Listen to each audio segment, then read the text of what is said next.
tous deux sont députés de la NUP dans la circonscription de Seine-Saint-Denis.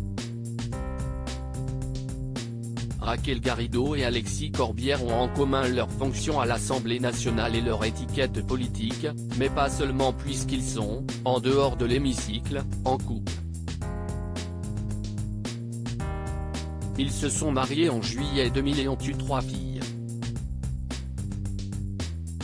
Le 18 février dernier, dans les colonnes de Libération, ils ont évoqué les tensions qu'ils ont pu rencontrer dans leur relation sentimentale.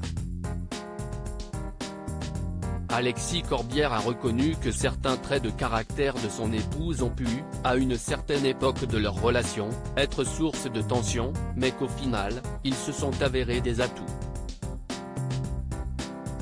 Raquel a une forme d'outrecuidance que je n'ai pas. Ça a pu être conflictuel, à des moments où elle me poussait, où j'étais déçu, expliquait-il ainsi, se tournant vers sa femme. Sans pour autant en dire plus sur les raisons de cette déception. Avec fierté, il reconnaissait ensuite que la personnalité de sa compagne est aussi une force, et qu'elle l'avait toujours soutenue, dans ses divers combats.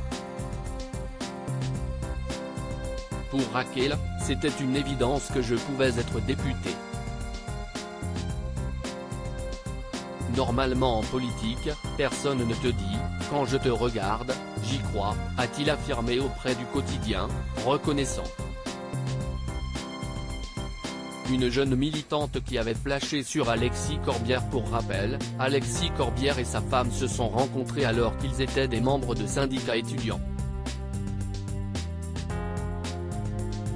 Raquel Garrido avait alors été charmée par le jeune homme.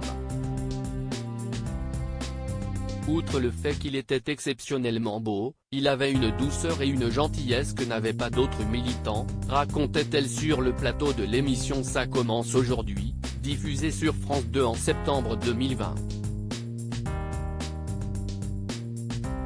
Il a toujours été rude, intransigeant, mais ce n'était pas un méchant et j'ai senti intuitivement que c'était bien pour moi, avait-elle assuré avec tendresse. Décidée à tout faire pour lui plaire, elle avait alors essayé de trouver des prétextes bêtes pour lui parler, comme lui demander une cigarette. Il aura fallu attendre un congrès organisé à Montpellier pour qu'Alexis Corbière finisse par la remarquer véritablement. Depuis, les tourtereaux ne se quittent plus, à l'Assemblée nationale comme à la ville.